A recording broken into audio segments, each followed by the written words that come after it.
So without further ado, I would love for my esteemed panelists to come on out. Y'all don't have cool theme music like I do, though.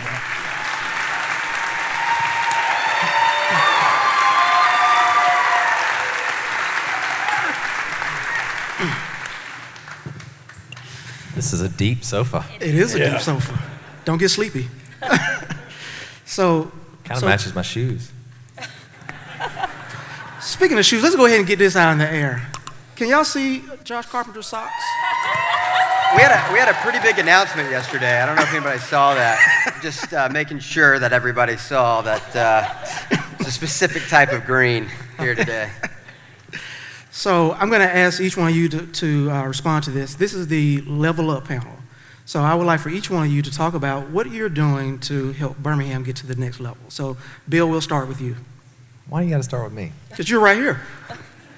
Well, I'm not really into tooting my own horn, so I want to talk about what my team's doing.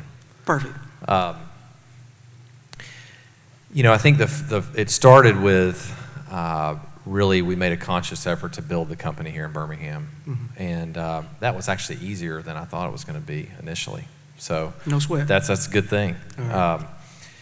But we spend our team spends a lot of time with other startup founders and other startup teams. You know, we have people on our marketing team, for example, that have worked with other companies that have come out of Velocity and that are at Innovation Depot, helping them build out kind of their marketing platform and doing things like that. So that's a way to contribute back to the ecosystem. Another part is just we're staying in Birmingham, y'all. Thank you for that. You know, we have a fantastic team here in Birmingham. We also have a team in San Francisco, and we've made the decision that we are going to hire as many people as we possibly can here in Birmingham. And I really want to thank Josh and his team for their support, the mayor's office, the state, the county. I mean, it's been really unbelievable, the support that we've seen. And I think that it's really a new era here in Birmingham and in our state. I mean, we've got people really supporting technology companies.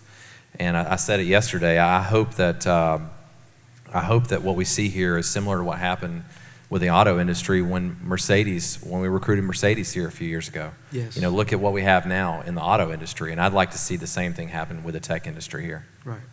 Thanks. Ashlee?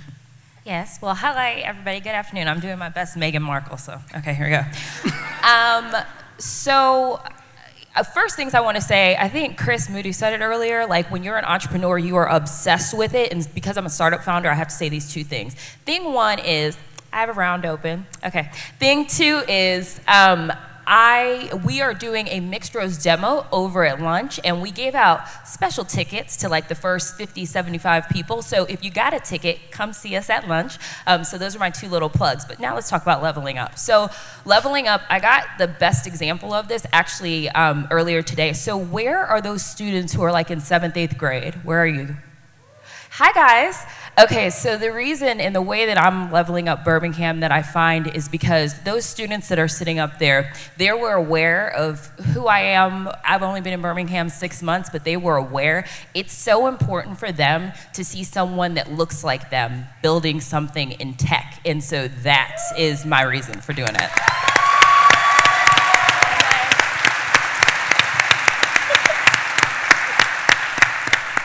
And just for frame of reference, I think that's Dr. Adrienne Starks in Stream Innovation. So that's right. Thank you, Dr. Starks. That's right. Shout out.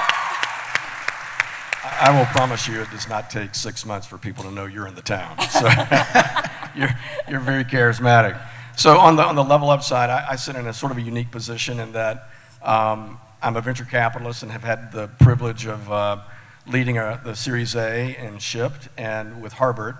And then over the past year, we've been doing work with Innovate Birmingham that gives us sort of a new insight into combining maybe, you know, venture capital activity in terms of deal structure around economic development on the technology side. And so it's been a really enjoyable year this year, combining those two approaches. And so one of the things that happened, and he doesn't like to, you know, tout his own horn, but when we were going through the transaction with when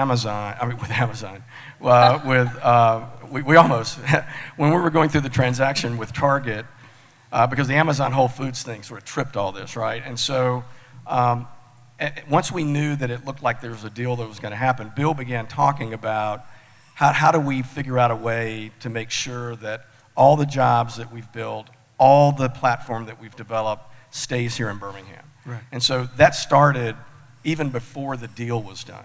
Mm-hmm. And then to the credit of Commerce and Jefferson County and the city and others like Alabama Power and UAB, they all came together and did a sort of a deal type approach to putting an incentive package together using existing incentives, but repackaging them in a way that met the needs of SHIP's desire to grow in the community. And so I think it's been a remarkable year, and a very fun year to see how the community has come together around this great entrepreneur and his great company. Right.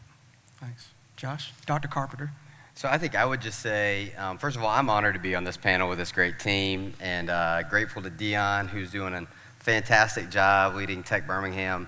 I think for me, leveling up is just trying to invite more people to the table. You know, for so long, the way we thought about developing the economy in the city of Birmingham really hasn't worked for a lot of people here. We still have a 30% poverty rate. Almost 4 in 10 adults are not in the workforce. And so we had to think critically about the fact that we don't have all the answers. And so if I think we've done anything as an administration so far, it's that we're willing to experiment, and we want to experiment boldly with folks who also are willing to take on new challenges. So, you know, the mayor said yesterday when we announced that SHIP was staying, we had to take a hard look at not only our incentive packages, but the way that we were opening up government to companies, particularly startup companies like SHIP. And so we had to produce a whole new plan that was more forward-looking, focused on a more inclusive, sustainable economy that was human capital focused. So the mayor was elected in October on putting people first. And so what we tried to design was a putting people first strategy that invested money not in land or in equipment, which may depreciate over time, but in people. Because the reality is that each of you, the skills that you've acquired, the seventh graders that Dr. Starks is working with this summer, that skill set, those skills that you're investing in, they compound over time. They don't depreciate. And so what we wanted to do was design a system that put a flag in the ground as a city government that said we want to be innovative, we want to work with companies, we want to co-invest in their innovation. And so our goal really is to invite folks like y'all into the tent to help advise us, to help show us the way forward. And I think if we've done anything useful so far, it's because we've brought together a non-traditional audience into government to say that actually government is best when it's made up of citizen volunteers. And so we've learned a lot from folks like Dr. Hood. We learned a lot from folks like Bill and Bob, and certainly Ashlee, who was with us to help us get our budget over the hurdle. And it was the first time we'd passed the budget before the fiscal year began in about a decade. So that was exciting. But I think for us, it's about inviting new people into government and saying that, you know, we can do this better. So we've talked about retention. Each one of you mentioned it. So let's talk about retention. So what are the lessons learned? We'll start with you, Josh. What are the lessons learned from the SHIP deal? And how can we be more proactive when we know large companies are probably looking at Fleetio and Influencer and Theranos? So how do we start being a lot more intentional about when those exits do happen, and we want a lot more exits, to make sure that those companies stay here? I think it starts with asking Tony at Fleetio and Shagan at Theranos, what is it that you need from us? How can we be your best partner? And how can we convey that sense of urgency and pride, that mix of a real earnest desire to keep you here, to keep those jobs here? And then how can we roll up our sleeves to truly co-design a strategy to keep you here? I think that's our biggest strategy, is to say those companies are valuable. They are to Birmingham precisely what Mercedes was. And although that deal wasn't necessarily, let's go recruit this company here, it's about recognizing the immense potential of these companies and the fact that it's an ecosystem, right? I mean, if Bill does his job right, the folks that are coming to SHIP won't just stay at SHIP, and he wants them to do that. He wants them to learn at SHIP, he wants them to grow at SHIP, and then he wants them to create another business in Birmingham. And that's how we innovate Birmingham. Mm-hmm. Bill, you want to speak to that? Yeah, actually, I'm glad you brought that up. It was on my mind. And one of the things I want to share today is, one of the things that's fantastic about Birmingham is people here are loyal and they stick around, versus other parts of the country where, you might only keep somebody for a year. But I also want to encourage people here not to take that too far. We need liquidity in the talent here, okay? So what that means is, 3 or 4 years as a startup is like 10 or 15 years at another company. And if you have people that are coming to apply at your business and you say, well, gosh, they might only have stayed here 2 or 3 years. If that was at a tech company, that is a long time. And that is not a negative. I feel like it's sometimes viewed here, it's a negative not to stay at a job for 7, 8 years. I think it's a negative to stay somewhere for that long in some cases. Mm-hmm. So it's something I want people to think about. Mm-hmm. Ashlee, you guys can be anywhere, but you came to Birmingham, went through Velocity. So can you talk about the differences of starting and scaling a company in Birmingham versus other places, and then the same issue about retention of a company like McStroh's? Yeah. So for those of you that don't know, I co-founded a business with my mom, who's here, Kari. Hello. Hello. All of you should imagine what working with a parent's like, and then just come, give me blessings over lunch, okay? So we started our business in Nashville in 2016, and let me just say, when we started this company, we saw a need, we saw a problem, identified it, and then we were like, okay, great, we can't find it, let's build it. And then we entered this crazy road of entrepreneurship. I actually read an article on the way here today that said the largest portion of people who are entrepreneurs have a mental disease. And I was like, awesome, I definitely, yeah, 100%. So, now we're on this journey, and so our journey started in Nashville in the Southeast. Obviously, Nashville is growing, at an astounding rate. Today, I am actually on the board of Nashville's Entrepreneur Center. My mom is on the board of the Nashville Technology Council. But if you've met me, one thing that I say, and I will say this until I am blue or any other color in the face, it took us in Nashville a year and a half to make the same progress that it took us 13 weeks to do in Birmingham. Think about that for a second.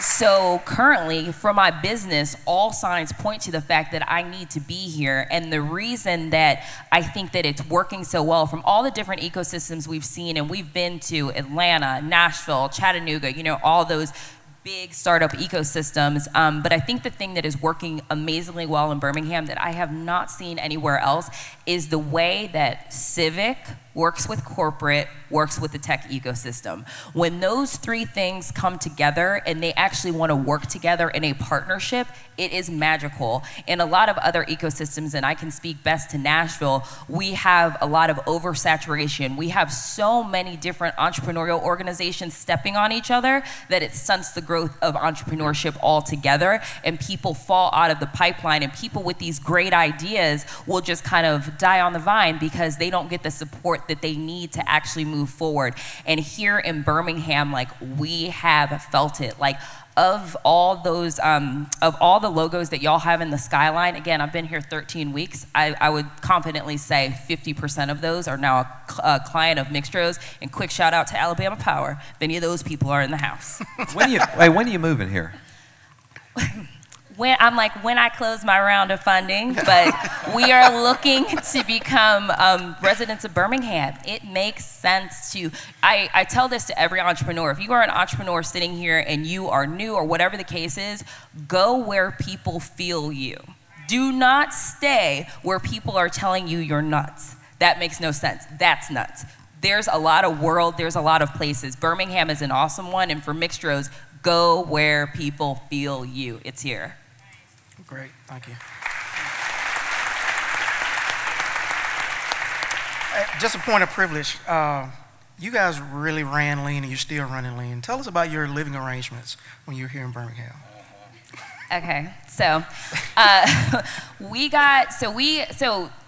gonna make this Very long story, very short. My mom and I, when we go to tech conferences in general, we stick out. So we went to a big conference last May, and we decided to have t-shirts that said, Black Female Founder Fund Me, because people weren't figuring out why we were there. And that article led us to get our first article in Forbes. That article led us to pitch in a competition that sent us to Denmark, and we won that pitch competition. Or that, I'm saying that article, I mean that shirt. That shirt led us, the executive director of Velocity happened to walk past our booth at that conference, and 6 months later she said, I remember you. I've been following you on Facebook. You should apply for Velocity. And we did, and we got in. And so in January, we moved to Birmingham, and we had, I personally, I came from New York City. I literally have New York tattooed on my wrist. I guess I'm gonna have to get a Vulcan now, because like this just seems like this seems like it's meant to be.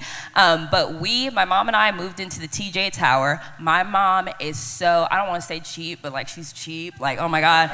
And she was like, we're not getting a 2-bedroom apartment. Like, we're gonna make it work in one. Okay, fine. So we're in a 1-bedroom apartment, no problem. She gets a queen-size bed. Like, what? So like, literally, I work with her all day, then come home, then go to sleep in a queen-size bed. So I like roll over and I'm like, morning.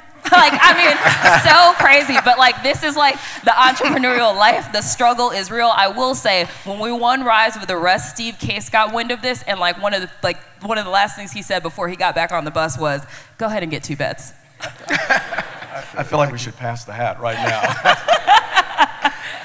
So, Bob, you've been very instrumental in really bringing a lot more attention and interest from venture capital, particularly outside of Alabama. Can you speak to some of your efforts there? Yeah, so I think Josh mentioned it earlier, or maybe Bill, but you know, the investors who are invested in these deals do have some influence on, you know, where companies go and helping companies use retention strategies and incentive strategies, because it's non-dilutive capital. And so for investors, you know, that's great. That's the best kind of capital, right? And so one of the things we did this year was we had an investor gathering that we just brought a bunch of investors from around the country to Birmingham that hadn't, you know, because we're not on most of the investors' deal flow circuit. And so this was prior to the Shift announcement. And so, but they were surprised at what they saw. And then after the Shift announcement, as we've been working on Innovate Birmingham and working with Josh and you know, the BBA and the EPA and other folks in the economic development community, we started thinking about, okay, how can we become more intentional about leveraging venture capital to create value in our market? So we want 2 things, right? We want capital deployed and invested in Birmingham. But in order for that to happen, you've got to make sure people are aware of the companies that exist here. But the other thing about economic development that's interesting from a venture capital perspective is that the resident industries and corporations of the Birmingham market are really a key hinge on our ability to drive entrepreneurship. You know, those organizations, particularly where we have density in healthcare, fintech, advanced manufacturing and automation, those are areas where if you can find a big problem, then the big idea to solve it, which is what entrepreneurs do, can begin to be directed maybe. But on the other hand, economic development is about recruitment of venture-backed companies and talent to the market. And so recently, we did a 2-step process where we invited 6 venture capital firms from around the country to come and pitch to the Alabama CIO Leadership Association. And those guys have been great. They've been very transparent about why they don't use startups, why it's difficult for them because of their procurement processes to access startups. Startups sometimes don't have the scale and the size that can meet the demands at scale. And so we said, okay, what if we brought, you know, some companies in from outside of the market to present to you? So we invited venture capitalists to come over and pitch their portfolios, not their firms or their funds, and it went really, really well.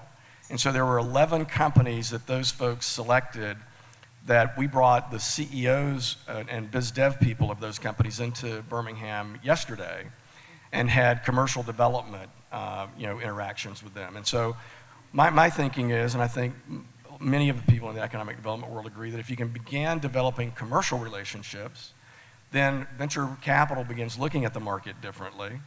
And then companies that are that have customers in the market, we have the ability to begin recruiting those companies for relocation, particularly if we put the right incentive packages together. Gotcha. So all of you guys have a lot on your plates. Josh, I know you got a lot on your plate. You got smart cities, you got opportunity zones, business licensing. What are you most excited about, and what do you think is going to move the needle most? What are you most excited about what's on your plate? I think I'm most excited about, and I do not mean to sound ageist in what I'm about to say, but I'm most excited about a group of invigorated younger folks who are attacking problems with this sort of relentless vigor of someone who believes that they're in the dynasty of purpose, right? So, you know, when my office is in Bull Connor's old office, and the first time that I walked in and realized that, and someone just said it to me in passing as they handed me the key, oh, by the way, this is Bull's old office. You know, I was overwhelmed, and but it's impossible to be in that place without thinking through all the people who have not just sat in that chair, but in others who have carried a very strong sense of purpose. In that era, it was Fred Shuttlesworth, right? For every Bull Connor, there was a Fred Shuttlesworth. And so one of the things that I try to think about is that there's a new era of builders and makers in Birmingham. And I think we are with some of them on the stage today. And it's a real privilege for me to feel like there's a lot of people who are connecting to that purpose. You know, there's a book by Aaron Hurst called The Purpose Economy. And essentially what he says is there's been, you know, we're in the middle of the fourth industrial revolution. You know, you had the information economy, which everyone knows about, and its headquarters were in Silicon Valley. Obviously, you had the industrial economy. It's headquartered in Detroit, and the agrarian economy, which is headquartered in, you know, basically the rural South. And this new purpose economy finds itself where knowledge is ubiquitous, so you could go find it wherever. You know, you could be in a coffee shop in Mozambique, or you know, at an office space in Albuquerque. But what makes places important then is the extent to which they drive purpose and people, and that mutually reinforcing effect of finding people who share a common set of values and purpose, they collide more frequently. And so I think that is what is motivating me. It's what sustains me. And I find flickers of that literally in all of our work, whether it's in thinking through how we're going to revitalize and find new meaning in old spaces in, you know, downtown Inslee, or you know, going into the John Hand building where there once was a bunch of bank tellers and ties, and now there's a bunch of coders and T-shirts. You know, it's a really inspiring place to be, and I think that interacting with the different sets of people who make up that sort of constellation of our community is really inspirational. Bill, what's next for you? I'm doing what's next right now. Going on speaking tour? Like what? No, definitely not. I'm really focused on building out Shift. You know, it's early days for us. Yeah. It's still day one for us. So we have a long way to go. And I'm also really motivated and interested in helping Birmingham grow, helping the tech ecosystem grow here in Birmingham. I'm really excited about that. It's something I'm very passionate about. Yeah, thanks. Ashlee? Yeah, okay, you want me to say it again? Closing the round of funding, one more time. And I should let people know, like, if you're not aware of the stats, why that is so significant. And of course, when my mom and I started this journey, like, we weren't trying to hit any milestones. Like, we weren't even aware of the fundraising process. Like, the closest I had been to it was seeing the movie The Social Network, really. So my mom and I are raising around, and if we close this particular round, we will be the 35th and 36th black females to ever do so at the amount we're raising. Like, think about that. In history. Like, that's crazy. That's crazy. And I'm hoping that, like, some of these young men and women who are black and brown, like sitting right up here, like they'll be right following me. Like I'm hoping that they see it and then, you know, they do it themselves. But what I'm most excited about is we've been in this like startup, like this very early, you know, startup phase for a long time. And like literally everything that we've done at Mixtros has been done with a team of 2. So I'm excited to, you know, have this opportunity to grow here in Birmingham and be part of the economic development that's happening here. Like how amazing, you know, it feels to be able to give someone a job, like an opportunity, a career so that they can learn and then go on and do something else. That's amazing. And I'm excited to not only hire those people, but learn from them as well. Because again, like, you know, my mom and I, awesome team. Our personalities are quite complementary for this, but like, we need some space in between, I think. I love you, though. Too bad.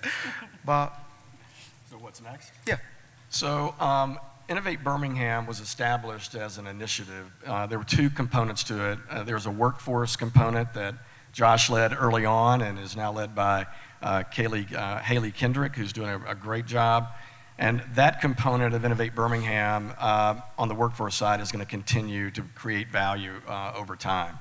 Our job on the economic development side was to assess, evaluate, and recommend to the city how we could build a more robust, sustainable, tech-based economic development strategy. And so we've developed a blueprint for that. Our work is, you know, winding down, and so we'll be finished with that work probably at the end of July, and then we have our last board meeting in the early part of August. So it's been a very, I think, good 15 months for our team. We've done a lot of good work.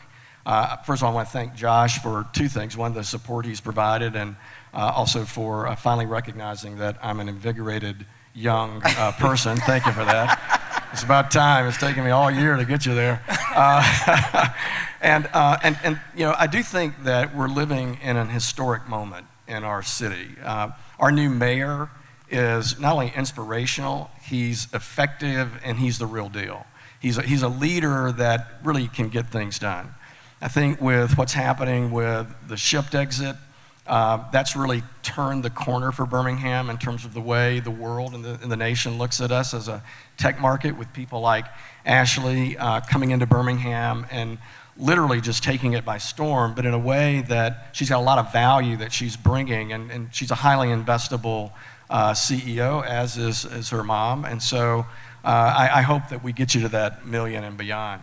What's next for me is I've been given the opportunity to run the American Cancer Society's new $100 million Bright Edge Venture Capital Fund. So it's an impact fund. It's going to be a really new approach for me on the investing side, but that's what I'm going to be doing next. Awesome. Give our panelists a hand.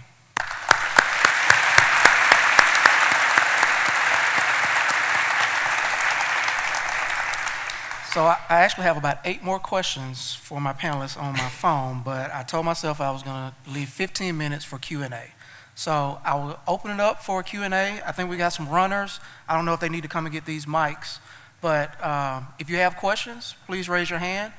If they're not in questions, I'm going to go back to my phone and start asking more questions. So we have a question here. Do we have somebody with a mic? We got a question right here, and then a question back here. Hey, Bill, Kevin McClendon, I actually have a question for you. Did you know Ashlee has a round open?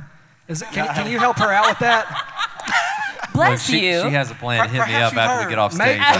Make her 36. Let's do it. Look at that. I'm like, who's, yes. That needs to be higher number 3 for me. Hello. Right? See me after. We have a question here in the back. Got one up there. Mike's coming your way. And then we got this guy in the middle next. I guess this is kind of a comment question. I think the first thing is it's refreshing to kind of hear in this kind of, not just ecosystem, but in this city, to hear people comfortable saying diversity is a positive value. And I applaud that, and I think that that needs to be driven home more. Dr. Carpenter, to hear you talk about the Bill Connor scenario and how you felt experiencing in that, and the idea of what that office is being used for now compared to what it was used for in the past. The question I have kind of relates back to a question I asked earlier about education. How can you all And can this kind of process, particularly with Level Up and with some of the kinds of things that we're trying to do in Birmingham to innovate and to get people involved, how do you make sure that you include people from every community and demographic, especially young people? So I think that the greatest resource this city has is the minds of our children. And we're losing too much of that opportunity when children get to high school and they read at 3rd grade level, because if you can't learn to read, you can't read to learn. So how can you all play a role in helping to make that happen in terms of taking advantage of every resource from every community and demographic in the city? Yeah, so first of all, I admire your passion. My first job out of college was as a teacher and a football coach and baseball coach in rural Alabama, Perry County. And I experienced the pain of what I would call just low expectations. When I had 55 seniors, and I asked them how many of them had taken the ACT, and only 3 hands went up. And or I said no hands went up, and then I said, how many of you have heard of the ACT? And only 3 hands went up. And I think that's the danger that sometimes we fall into, even in our community in Birmingham, that we don't expect enough of the talent that's in our communities. But Innovate Birmingham, which Bob mentioned earlier, Innovate Birmingham was founded on a simple philosophy that talent is distributed equally in our community, but opportunity is not. And so we have to think hard and think critically about the ways in which we construct access points and pathways into these high-demand jobs that we're celebrating here today. I'm happy to say that I don't think it's all on the public sector. In fact, I know it's not all in the public sector, and if it were, we'd be in trouble. The reality is that the private sector and the civic sector are arm in arm with us on this, and we're not the only community that's tackling this challenge alone. I do think that we have some new tools in the tool shed that I'm excited about. One is a partnership with Apple called Birmingham Can Code, led by Dion and Tech Birmingham. Several of us went to Chicago and met with the team there, and they said that we were able to do basically in about 2 months what Chicago did in 2 years in bringing the right stakeholders together. So I think there's a real opportunity to build that multi-generational awareness and education. The other piece is this new Tip Tap Top program. We're really proud of it. You can tell that I was an English teacher. Tip Tap Top, got to use acronyms to make things memorable. Talent investment program, talent acceleration program, and talent optimization program. 2 of those programs are specifically designed to make our economic growth broadly shared, to ensure prosperity and inclusion. One is the talent acceleration program. That, big companies like Blue Cross Blue Shield or Alabama Power or even UAB, they have something called a tuition assistance program, which essentially sets aside money so that an employee can go upskill. They can go finish their degree and move up the employment ladder. This program does that with our startups, and most notably and most recently with Shipt, it allows some of their entry-level folks to work with the Shipt leadership to understand what skills they need next to move forward. The talent optimization program also does that in one way by developing funds to train managers, which we know is a gap based on some of the labor market analysis that's been done here. And it also encourages them to think through how they can hire local, so hiring graduates from Innovate Birmingham. So I think that we have some tools in the tool shed, but I think what has to be true too is that if Birmingham is most passionate about solving that problem, we can be the quickest to do so. What I say about Birmingham a lot is that we're small enough to develop a solution and move the needle on some issues with relative speed, but we're large enough to present a scalable solution to other cities around the country. There's no one who would say that they have this figured out. But I think if we are willing to try things, admit when they fail, and really understand, I think Minsak Pak earlier this week said, you got to fail to scale. I think we have to be very honest about where we're not being successful. And so as a community, one of the things that I try to say is, sometimes we can come to these events and it's really sing-songy and we talk about how great everything is. And the reality is that that's not felt for many of our citizens.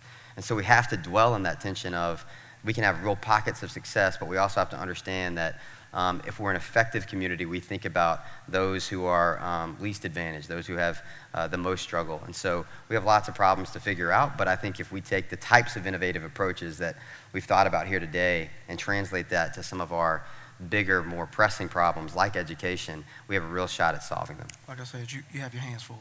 Yeah, and one thing I would add is that just because you have tools in your toolbox, if you're not intentional about using them, then nothing happens, right? And so one of the things that the mayor has done with this Birmingham Can Code is he's allowed people like Dr. Lisa Herring with the Birmingham Public Schools and to work with Dr. Perry Ward at Lawson State to create real programs that are beginning to launch that kids and young people this summer even are beginning to learn how to code. And so it's that kind of intentional approach that I think the leadership of the mayor's office is driving today that's going to help us create results. But it has to be intentional, and I think to your point, it's tactical at some level. You know, you can have a strategy, but a strategy has to be executed in a tactical fashion. Wait, last thing on that. So to say that everything that they're doing is true, I can be the confirmation of that because of what happened with Birmingham City Schools and Apple, them being intentional. Mixtros has met with Apple, and Mixtros will be meeting the diversity inclusion chief at Apple, who likes Mixtros. Hey. So there's it all in action. Do we have a mic? We had a hand right here.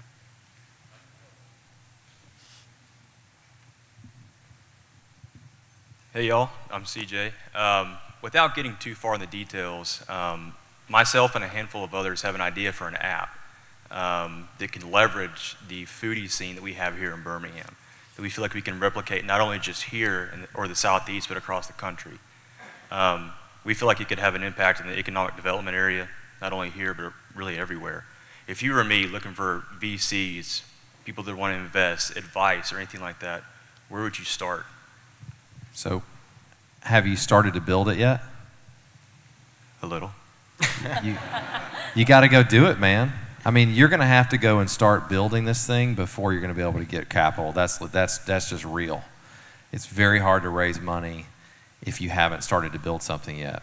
So, I would say if you have the idea, you know, can you pull together 10, 20,000 bucks? You know, from friends and family, or charge it on a credit card or something to just build the first version of it so you have an MVP, and then you can go out and raise capital. And that's very true, because that's the scenario that my mom and I were in, and just because nobody ever talks about the timelines that it actually takes to do this. People think like you wake up with an idea and then it's like, oh, I'm about to go get some money. No.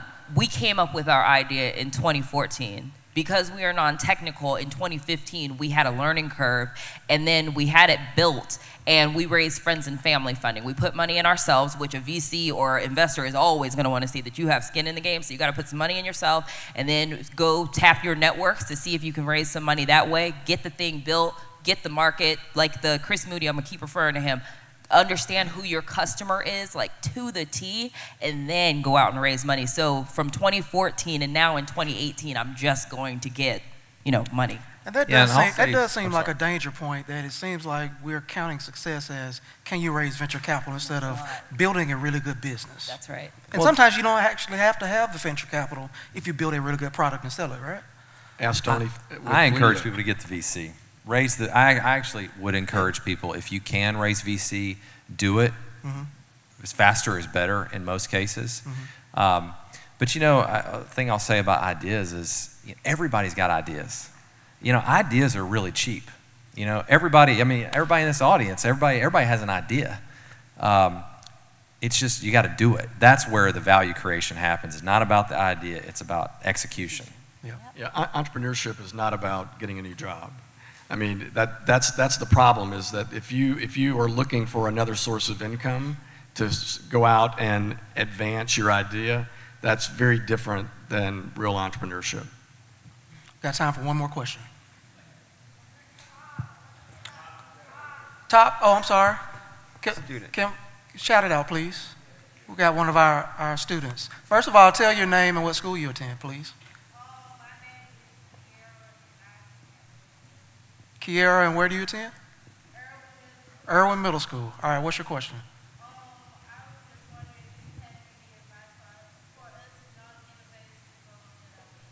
Oh, I love that. So what advice do you have for young innovators like them? Oh, are y'all looking at me? Oh. I think that some of the best ideas come from life. I think that we're in this stage of entrepreneurship where the next wave of companies are going to be created by people who see a problem in their own life, experience it, and then grow and build from there, because we're entering this space in the internet of everything. Like, we're getting to a place where, I mean, you can call a car on your phone, you can get groceries on your phone, you can optimize your networking on your phone. So we're in this age of the internet of everything. So you've had technology your whole life, which is something so amazing. So I think really just looking around you and thinking, bless you, what can you make, what could technology do to make something easier for you? And just keeping that in the back of your mind always. I find that people say this often, actually, like, women usually create products that simplify life because we're very busy. So think about, as you're going to school, work, play, watching your parents, think about something that can make your life easier, and if other people have that problem as well. I would say, just to add to that, you know, remember that you were bold enough to ask that question here today in front of a room full of people. Because that boldness that you have will be questioned at some point. There will be something, there will be some event, someone who may explicitly or implicitly tell you that your ideas aren't worthy or that you don't matter, but you do. And you have the boldness to ask that question here because you are an innovator, and you can't stop believing that no matter what you confront.